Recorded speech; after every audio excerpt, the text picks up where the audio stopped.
Welcome back. In our business section today, a highly topical and very interesting segment for you. We're zooming into Thailand. Zoom has become so important in our lives over the past couple of years. We meet the person who brought Zoom here to Thailand. I'd like to introduce Mr.Vasavas Nonsopa, CEO and founder at One to All. How are you? Hi.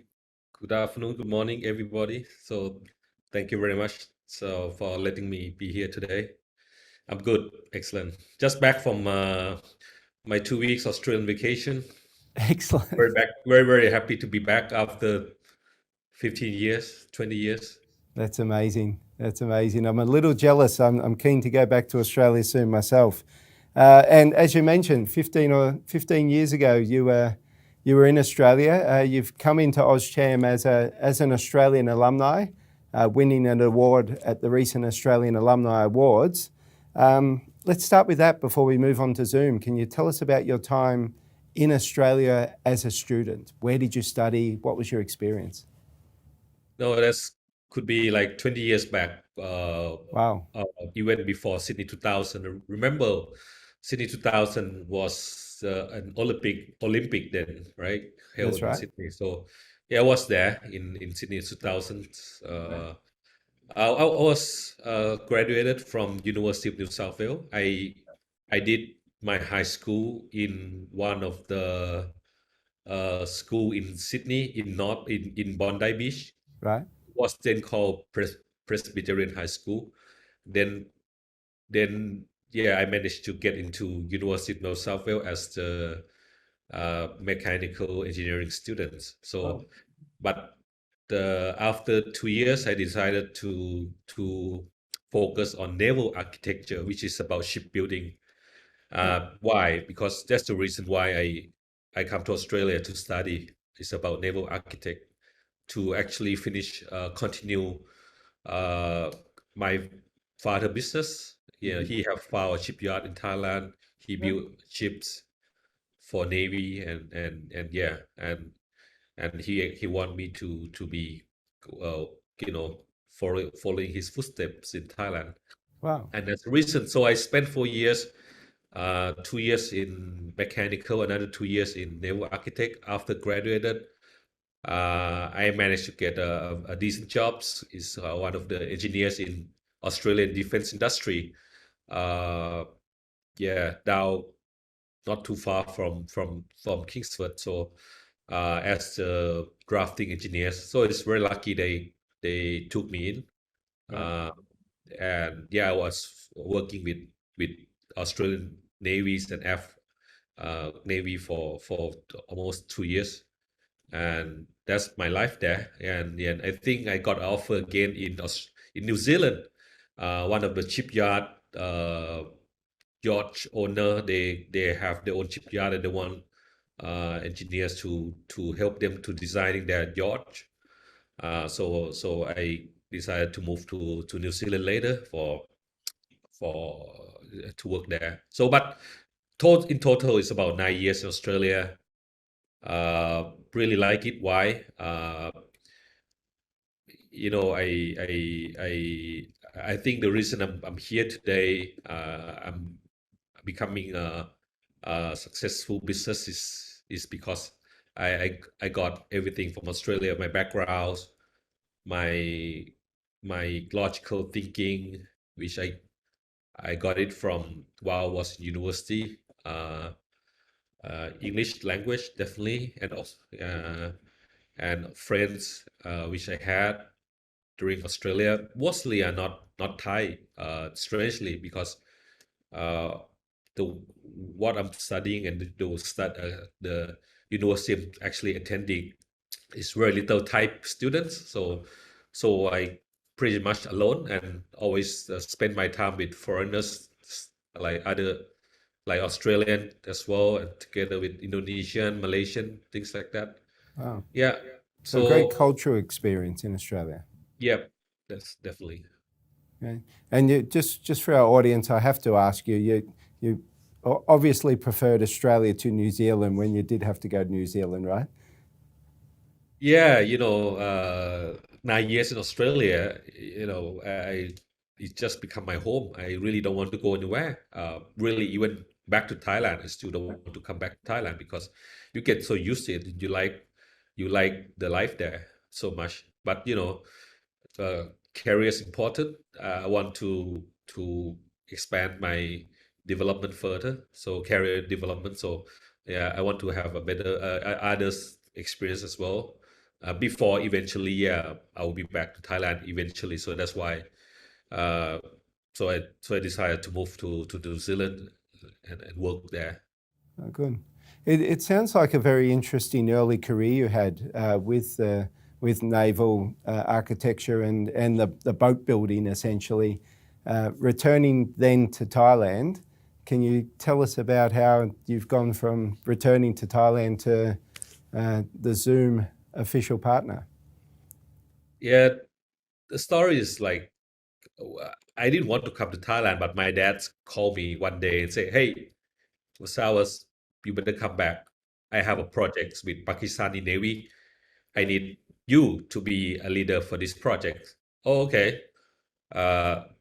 Where do I have to work? Okay, you might have to work in Thailand and you have to travel and stay in Pakistan as well. Oh, okay. And yeah, because of English speaking, and my dad is not so fluent, so I in the end I have to move back to Thailand and actually work, not actually with Zoom first, but work in shipyard of my dad's for a few years, and then later on. While I was working, I also set up another company. It's more like an e-commerce company, where I really have my passionate about technologies. Even though I am engineering, naval architecture, I'm also very passionate about technologies like PC, internet, and one day it's just that I have to make a lot of international calls, and it was very expensive then. I come across a technology called voice OIP. That time it was a service from one of the US company called Net2Phone. So I purchased that voice OIP to make international call. It works very good, very cheap. It saved me $90 cost saving. So I decided to contact them and said I want to be their distributor for voice OIP in Thailand. Right. And they agree. And then I became their distributor, purchased a service, resell to Thailand. And, after 8, 9, 10, 12, actually 13 years, our company grow further and further in the enterprise market. Like we providing communication service, international calling, local domestic calling to Thailand, enterprise market. And, just 1 year before COVID started, I always looking for new products that I will be more excited. So I was looking at the Zoom because I was listening to Eric Yuan's one of the webinar, and he was so passionate about his video conferencings where it's so tough then because there's so many players who were competing in video conferencing, not to mention Microsoft, Google, Web, Cisco, but he still decided to move forward with Zoom because of that he really know that he can make a difference for video conferencing. Like 4 years ago, conferencing is not like that No. before Zoom. So yeah, so he found a Zoom company. I really like his story, and I become so interested. So I contacted Zoom that I wanted to be their distributor, their partners, and there were not any distributor or partners here then before COVID. Right. So I became their initial resellers, the first ever resellers in Thailand for Zoom. First year, very tough. Nobody really want to use video conferencing in Thailand. No, we were meeting in person, weren't we? So Yep, I was presenting Zoom a lot, and nobody really, it's so difficult just to close one deal, but managed to close a few with some very leading company like Central. they were using our Zoom. And yeah, when COVID started on 2019, end of 2019, yeah, and everything's changed. Like it's become like Zoom's become a hot cake. Everybody just want, you know, like we have a 300 phone calls to our office every day. Right. Everybody want to buy Zoom, and that's how we started and become recognized by most of the enterprise in Thailand that we are selling Zoom. It sounds very much like right place at right time, even if at the beginning it was a little bit slow. With when COVID set in and the world shut down in March 2020, Zoom became just such an important part of all of our lives. It became like a third hand. You had two hands for doing things and Zoom became your third hand. You simply could not survive the past couple of years without it for a lot of people. Yeah, sure. So I think without Zoom, it'll be different chapters. Before Zoom, every video conferencing are really not the same, not like this. It's very difficult to use. The experience is not that good. And actually, the most important aspect of Zoom technologies, which I listened to Eric Yuan, the CEO, I really like it. It's not because of video. That's what he said. His secret recipe of how he can make Zoom success is actually voice. That's first. Yeah. The voice is clearer. Voice is very important. He has what they call a very, very special codec. It's called compression, compression, voice compression technologies, where it can really compress a lot of bandwidth, and you use a little bandwidth as compared to others. So up to 40% less bandwidth as compared to other competitors. And that's the reason why Zoom becomes so successful. And their bread and butter is voice. Right. Oh, that's really interesting. And those 2 years after a slow start, I would imagine from March 2020 onwards, that year, your sales must have zoomed through the roof. Yeah, I think our revenue for Zoom is like, in that year alone, is like almost, it's $2 million. Wow. Just for Zoom. Just for Zoom. And then for you have license. other business. Yeah. And like anything, what goes up must at least stabilize or even come down a little bit. We have returned to being outside and talking to people, but we're on Zoom at the moment. The platform we're using for this call is, of course, Zoom. How is business today? Well, actually, in 2020, we got like 2 million, and 2021, our total revenue for Zoom is even better. It's almost 5 million USD. Wow. That's 2 years is really our golden years. We managed to get a lot of customers on board, up to 3,000 enterprise customers. But yes, I agree with you on 2022, this year, when things become back to normal, our sales, drastically drop. But Zoom is not stopping at conferencing. They are moving towards what they call as Zoom phone. So okay. Telephony. So that's also another attractive business that I'm actually doing it right now.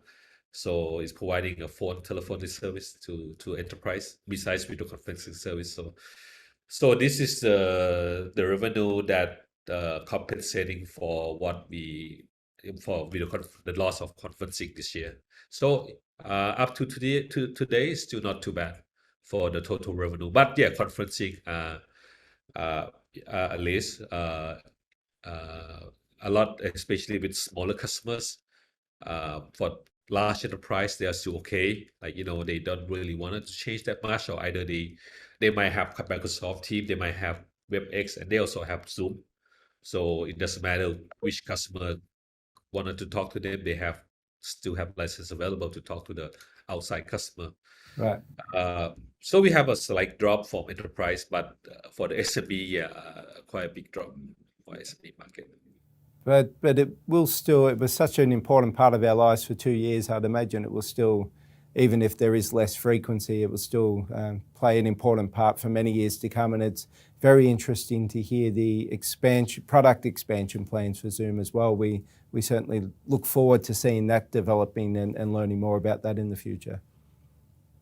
Yeah, so I think the way Eric Yuan, CEO of Zoom, is thinking is also the way I'm also thinking, because I'm always with Zoom. So whatever direction of Zoom is moving, I'm sure that they are not just seeing for tomorrow, but they're seeing like in 2 years' time or 3 years' time ahead. So what's going to happen? So yeah, we are very lucky today that we have partnered with Zoom.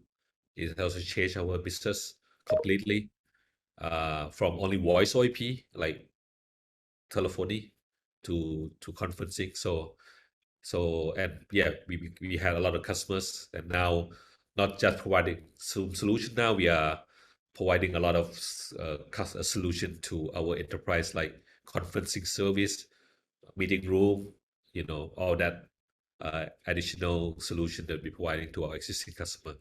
So that's become also another important part of our revenue now. Okay. In giving solution. That sounds good. We did mention we'll have to, I thought it best to do the call, our first meeting on Zoom, given your company, but we'll have to meet in person very soon. Kun Vasavas is, of course, a new Auscham member, so we'd like to get you more involved in the community and meeting our other members as well. Yep, sure. So I would like to see you in person too, definitely. Great. Well, Kun Vasavas, thank you so much for joining us, and looking forward to seeing you again soon. Yep, sure. So anytime, please feel free to call me whenever you want. Great. Thank you. Thank you.